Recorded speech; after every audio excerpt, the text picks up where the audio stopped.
Proposals are where deals go to die. If you're sending proposals after every sales call, you're probably cutting your close rate in half. I'm going to show you exactly why proposals kill sales and what to do instead. Because most wedding pros think proposals are professional. They think it gives couples time to think. They think it proves that they're not pushy. But all of this is so wrong. Proposals are the fastest way to lose a deal you should have closed. And today, I'm going to show you why proposals drop your close rate from 40% to less than 20%. I'm going to show you what actually happens after you send a proposal. Spoiler alert, they ghost you. And the psychology behind why proposals give couples permission to say no. I'm also going to tell you exactly what to say when someone asks you to send a proposal and how to close on the call so you never have to do so again. By the end of this video, you'll understand exactly why proposals are killing your sales and what to do instead. So here's the big idea. When couples are on a consultation call with you, they're at their highest emotional point. They're imagining their wedding day. They're picturing the perfect ceremony. They're connecting with you. They're building a relationship. In that moment, that's when buying decisions happen. The second you say, let me have you walk away and I'll send you a proposal, you kill the momentum and the deal dies quietly in their inbox. Here's what actually happens after you send that proposal. First, they compare it. Your proposal gets opened next to 3 other proposals. And now you're not the expert guiding them. You're just another option in a spreadsheet. Then they start to overthink it. They start analyzing every line item. Do we really need this? Is this really worth it? Why is this more expensive than the other planner? Then they show it to everyone, their parents, their friends, the maid of honor, sometimes even other vendors. And every new opinion pulls them further away from the emotional connection that they had with you on the call. By the time they make a decision, they've forgotten why they were excited about booking you in the first place. And then they ghost. I've had so many students tell me this exact story.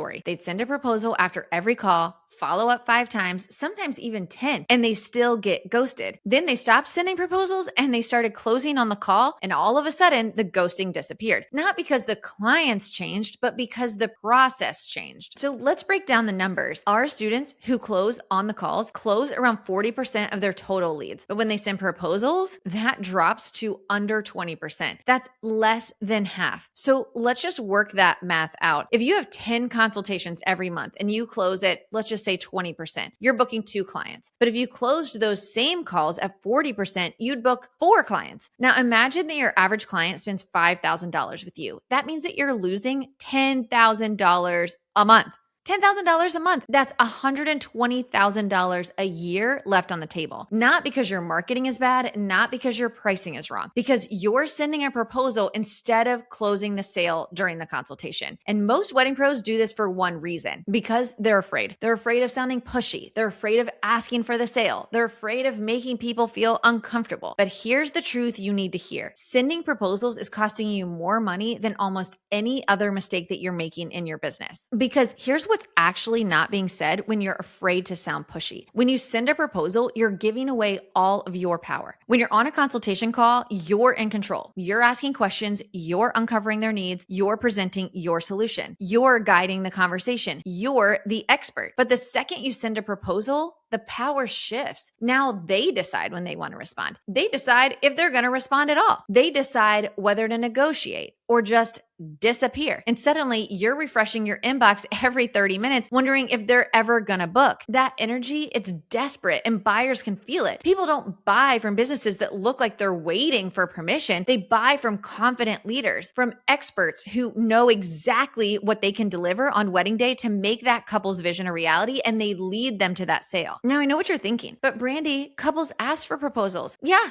they do, because they don't know what else to ask for. When you're sitting in a consultation and you're not leading them to the sale, you ask them, okay, so are you ready to book? It's so awkward. They don't know what else to do. So they ask for a proposal and you panic and you say, sure, I'll send that over tonight. Or even worse, you're the one that suggested the proposal in the first place. They're asking you questions. They're excited. They're ready to buy. I've seen this 100 times when I'm reviewing sales calls for our students. And then instead of leading them to the sale, instead of helping them to understand exactly what you're going to deliver and how much that costs and what the next steps are to book you, you close it off and you say, I can get your proposal tonight or tomorrow or however long it's going to take you, but you close the door and you say, now they have to leave you and wait for you to send a 6 or 8 page proposal to say what you could have just said right there so that you could handle their objections. If you're feeling like the economy is causing you to constantly get ghosted and need to consistently drop your prices just to get bookings, I have some news for you. It's not the economy, it's your sales strategy, and I'm here to help you fix it. I created a brand new free training where I'm going to share the exact strategy I use and I teach to thousands of wedding pros who have been able to double their wedding bookings in less than 30 days using this strategy. It's called the Assume Method, and if you're not using it, you're leaving thousands of dollars on the table. This isn't just another fluffy course. This is raw, actionable CEO level strategy. Whether you're new, struggling, or ready to hit your next 6 figures, this training will change the game for your business. But don't wait, because the top 1% of wedding pros aren't just good at their craft, they're good at running their business. And if you're ready to join them, I'll see you in the training. When someone asks for a proposal, what they're really saying is, I'm not ready to decide right now. And your job is to find out why. Instead of immediately sending a proposal, or even worse, offering one yourself, you can say something like, I can certainly send something over for you to review, but I'd love to answer whatever questions that you have now so that I can make sure that what we're proposing is a great fit for what you're actually looking for. And then start working backwards. What questions do they still have? Did they love the service that you're actually offering to them? Does it fit within the budget that they expected to spend? Is there something that you haven't talked about that they still have questions on? Now something powerful happens. They have to tell you what's actually holding them back. Maybe it's the budget. Maybe they're comparing other vendors still. Maybe they need clarity about what you're actually going to provide. But now you can handle that objection right there in the consultation. So instead of sending a proposal that you hope fits their needs and that you hope fits their budget, you are going to get the sale right there in the consultation. So if you're not going to send a proposal after every sales call, what are you supposed to do instead? I know that you're wondering that, CEO, as you're sitting here listening. So let's talk about exactly what to do instead. After you talk through exactly the service that you're going to deliver for them and how much that costs, you're going to handle their questions and assume the sale. So you don't say, so do you want to move forward? Because that's awkward and it gives them an exit. Instead, you lead. You say, perfect. Let me pull up our calendar and let's get your date secured. Or, I am so excited to work with you guys. This wedding is going to be epic. I'm going to go ahead and send you the contract and payment link so we can get your date locked in and we'll get started on the planning. This is what we call the Assume Method. You operate under the assumption that they're booking, because if the consultation went well and you got the many yeses throughout the consultation, they probably are. And here's the key difference. Pushy sales pressures people, but confident sales guide people. You're not forcing them into a decision. You're simply leading them to the next step. And there's a massive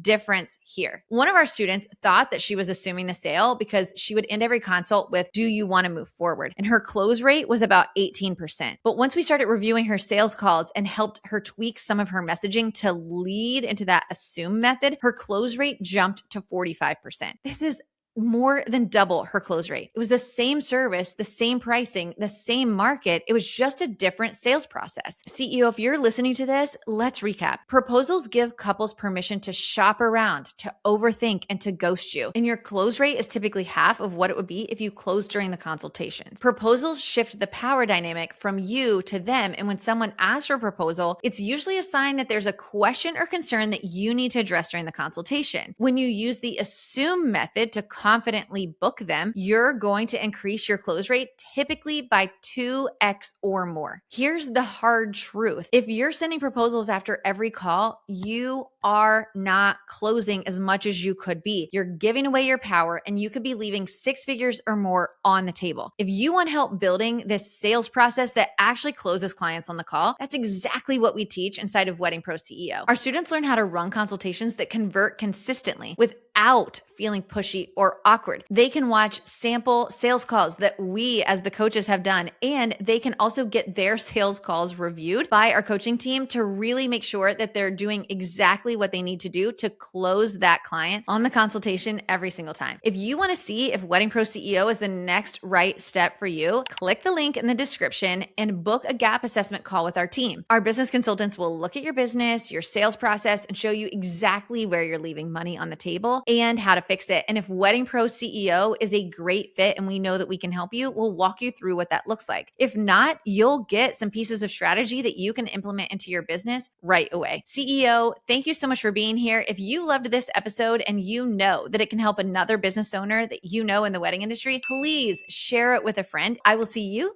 next time. Actually happens. I'm going to close consult.